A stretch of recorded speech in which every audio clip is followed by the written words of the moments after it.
Assalamualaikum warahmatullahi wabarakatuh. Perkenalkan, saya mahasiswa dari Universitas Negeri Makassar, Fakultas Teknik, jurusan Teknik Informatika dan Komputer, Program Studi Pendidikan Teknik Informatika dan Komputer. Kali ini saya akan membahas mengenai materi klasifikasi komponen elektronika analog dengan mata kuliah Elektronika Analog dan Digital. Sebelumnya, perkenalkan, nama saya Esti Nafila Putri dengan NIM 2002095020056. Klasifikasi komponen elektronika analog terdiri menjadi dua, yaitu komponen pasif dan komponen aktif. Komponen pasif merupakan jenis komponen elektronika yang tidak memerlukan arus listrik untuk dapat bekerja, tidak seperti komponen aktif. Komponen pasif tidak bisa bersifat menguatkan, mengarahkan, dan mengubah suatu bentuk energi ke bentuk energi lainnya. Komponen pasif terdiri menjadi tiga, yaitu yang pertama resistor, yang disebut juga dengan hambatan, adalah komponen elektronika pasif yang berfungsi untuk menghambat dan mengatur arus listrik dalam suatu rangkaian elektronika.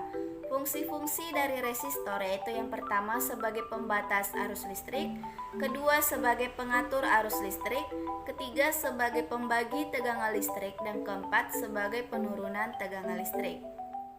Jenis-jenis resistor yaitu yang pertama resistor yang nilainya tetap, kedua resistor yang nilainya dapat diatur, ketiga resistor yang nilainya dapat berubah sesuai dengan intensitas cahaya, dan keempat resistor yang nilainya dapat berubah sesuai dengan perubahan suhu.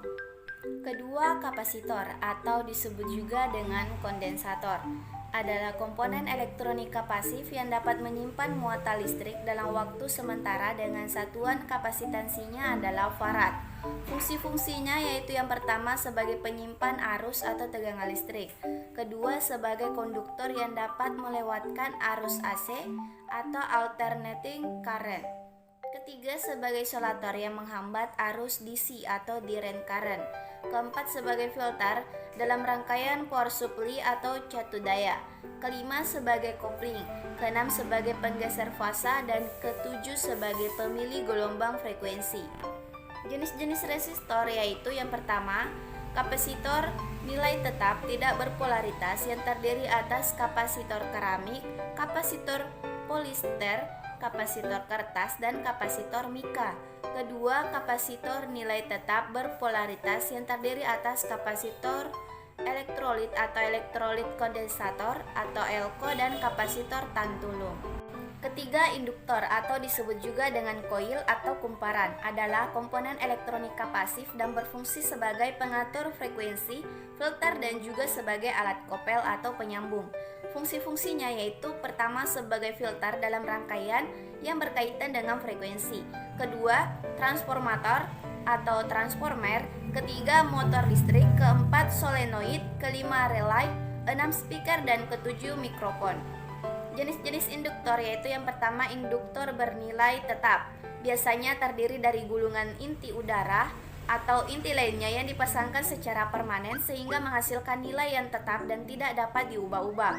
Kedua, induktor tidak tetap merupakan jenis induktor yang nilainya dapat diatur atau diubah-ubah dengan cara memutar atau menggeser bagian inti kumparan atau dengan cara dicabangkan pada jumlah lilitan tertentu.